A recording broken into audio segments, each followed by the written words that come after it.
Introducing the African Diaspora News Channel app, your gateway to stories that's overlooked by the corporate mainstream media.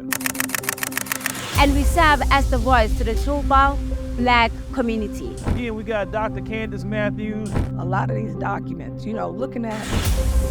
We are committed to informing and educating through the power of media. This country is supposed to be about the land of the free for all. It has not been free for Black people, and we are tired. With our platform, we're helping to end injustice by exposing it. Join us in standing for excellence in journalism and serving our community.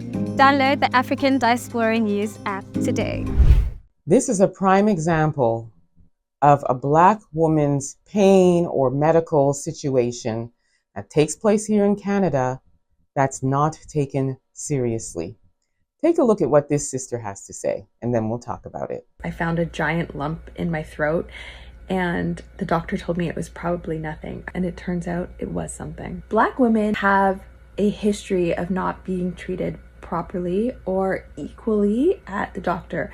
People feel like Black women can take more pain than others, and for that reason their pain is not taken as seriously as their counterparts. I did explain to the doctor, I was like, well, I have this lump in my throat, what do you think this could be? And she was like, it's probably nothing, don't worry about it. And I was 5 months pregnant. At the same time, had to go for this ultrasound around 5 months. You have to do this anatomy ultrasound between this time frame, and if you go too early, you can't do it. And so somehow I was scheduled too early for this anatomy scan for the baby. Here I am at the ultrasound.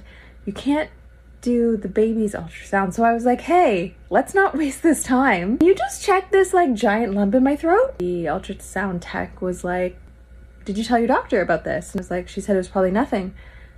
She looked at it and she's like, okay, we're not allowed to do this, but I'm gonna do it. She does the full scan, sends it off to my doctor. My doctor calls me and she's like, I'm so glad we got this checked because you need a biopsy, and she schedules it instantly. Then she calls me another day after it's all done, the biopsy's done and everything. She's like, hey, guess what? It turns out you have thyroid cancer. I'm so glad we caught this. So this sister, 5 months pregnant, had to go to an ultrasound or medical procedure, and it's not until she mentions it to the ultrasound technician, who then says, oh, I better take a look at this, to then hear from her actual doctor, who initially told her, as you heard in the video, that it's nothing, don't worry about it, it's probably nothing, not even taking the time to do the right testing when somebody says, there's a lump. They found a lump. Now, in the medical profession and with students, there have been Black nurses that have said that part of their studies is that they're taught that Black people in general have thick skin and all of these other ridiculous things that they've been taught, which is why when they go off into the profession after they graduate and are certified, they don't take us seriously. So here we have a sister who ends up being diagnosed with thyroid cancer, not, again, because of her doctor doing her due diligence to do the right testing to make sure that this sister is okay, that this sister is healthy, because we find lumps all the time, but you have to follow up and make sure that it's not cancer. Typical, common, especially with women, with our breasts and our other, internal organs that men don't have, that we have to get annual physicals and mammograms and all kinds of testings. Similar to men, you have your own set of testings that you have to do for your prostate and things like that. So if somebody walks in and says they found a lump, you have to immediately get the ultrasounds, get the testings done. This sister should not have to have waited until she had to go for an ultrasound and being, again, pregnant and finding this lump to then finally be diagnosed because of the help of an ultrasound technician. Then the doctor calls back saying, "Oh, I'm so glad that we did the test. You didn't do it, doctor." Now, if I was this sister, I would be filing charges against that doctor. And she should not have a license to be a doctor. What would have happened if that ultrasound technician didn't do anything and she wasn't able to get the testing, and it ended up developing into something where she would have been unalived and her baby would have been at jeopardy as well? Because here in Canada, if you have a family doctor and you go to another doctor, your family doctor gets charged. So say you go to a walk-in clinic because you can't get an appointment with your family doctor, or you want a second opinion because your family doctor is telling you something, and at the end of the day, we have to be responsible for our body and our health.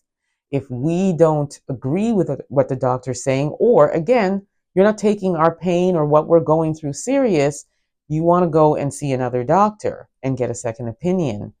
Your family doctor gets charged, and they have the right to then drop you as a patient if you're going to other doctors. So let's just say she chose to believe her doctor and didn't take it seriously and didn't say anything. What would have happened? They do not take our pain, our issues seriously, and they'll say, "Oh, it's nothing." Or if they do the blood work or do the testing and they can't figure out what it is, then they say, "That's just you." Or they'll say, "Oh, it's very common with people of an ethnic race." They use that all the time. So we as Black people, we have to do our diligence, and don't even care if your family doctor is getting charged or if your family doctor drops you. Go and get a second opinion, third opinion. There are a lot of doctors now that are coming here from Africa and from India and from the Middle East, and more and more and more of them are here. So find a doctor that can relate to you based on your race. I know for me personally, my doctor's from South Africa, and my OBGYN is from China. So I don't even have a doctor that's one of the folks. I have a doctor that's Black and Asian, because I don't trust these doctors out here that are them folks. They don't know, understand, or even care. We also hope and pray that this sister is okay. She seems to be fine. Thank the Lord. Let me know what you all think about this. Don't forget to like, subscribe, and share this content. Also, download the African Diaspora News app. You can grab it at your Google or Apple store, or head over to africandiasporanews.org and download it there. You'll have access to content you won't see here or anywhere else. So grab that app. And until next time, please be safe, everyone.